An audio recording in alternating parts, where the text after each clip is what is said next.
there's a lot of conversations going on, right? And I don't make any of it public. I know I tweeted like a month ago I'm looking for a GC player, and I announced this team, and people think, oh, was it all just like a publicity stunt? Did you actually have any intention? And yes, this team does not replace like a team of players who want to make pro play their living, you know? Because realistically, Jody, Kaide, and Sydney cannot dedicate time to practice for 8 hours a day while balancing a streaming life and a content creation life, right? Maybe like after this, Tenzin or Tupperware, like Tupperware definitely might. I mean, maybe she'll stay pro. Maybe she'll be more interested in content creation. Same with Tenzin. Like, does she want to actually give pro a try? Because Tenzin, I feel like, is good enough.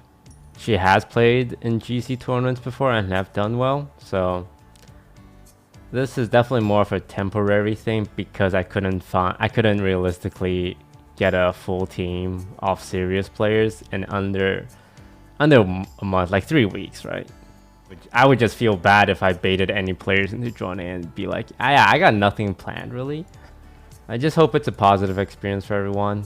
And I know one criticism is that I'm taking away spots from other GC players, and I just want to say to that the tournament is an open qualifier. There's no spots. Anyone can sign up. You don't have to sign up for this tournament through an org or through like DSG. You can literally just sign up. It's an open qualifier. You could get 4 buddies and sign up to the next one. They won't stop you. Anyone can do it. I just don't really understand the people who are upset about me taking a spot from someone else. It's an open tournament. And also if they're talking about like the DSG team, it's also my spot. It's my company. I can't do whatever I want. You can't guilt trip me into putting you on my team. I don't understand. And also, final thing, the spot is still like actively being looked into. Like Quarter Jade is not going to spend her next 2 years practicing every day, right?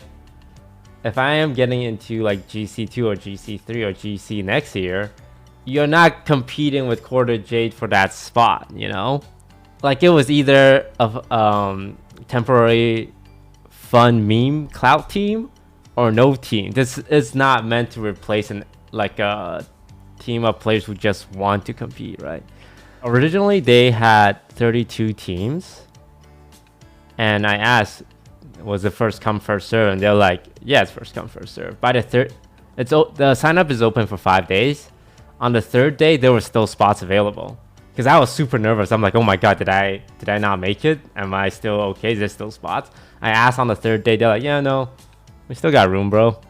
And I filled it out. And on the 4th day it filled up, and then they started like a wait list of a few teams, and they're like, hey Riot, can we get 16 more slots? And then Riot granted those spots, and then the other problems happen where it's like, oh, we actually don't have 48 teams, so like we need to get more teams to sign up now so that we can like reach the 48 team cap and have like more inclusion. And that's what ended up happening. So there was a lot of spots available. I'm trying to be understanding, but it just seems very odd to me that there was even any problems with this. And regarding like me not signing anyone everyone who responded to the tweet, for the men's team, I probably DM'd, exchanged messages with like 30 pro players, and I think only one of them ended up on the team. The other 29, it's like no big deal. Like my conversation with those guys went way further, and at the very end, it's like, sorry, Ocean's just gonna like figure things out now. And nobody had a problem with that, right? They all understood it's like, that's how teams work. Sometimes you get on team, sometimes you get a trial, sometimes you don't make it through. How are the scrims gonna be streamed? Isn't that against the rules? Don't you need consent? Yes. That's why we ask for consent. It's another thing where it's like, hey, DSG's breaking rules, they're streaming scrims. It's like, that's not a rule. There's no rule book on scrims. right? I mean, besides showing up on time, and don't leak what you don't have permission to leak. And it's like it was like every time, like Lydia Tupperware is responsible for like finding scrims, and she always tells them, it's like, hey, this is gonna be streamed. Apparently a lot of teams are like, yeah, we know, that's why we want to scrim you guys. We want some eyeballs on our team. So it feels like everyone is like, I'm a big proponent of finding like scenarios where everyone's winning, and this feels like everyone's winning. Like the opponents are winning, the players are getting experiences, like the coach Lydia's getting, as much as I like hate using the word, like some exposure. I don't like using the word exposure because it's like, hey, here's your payment, it's some exposure.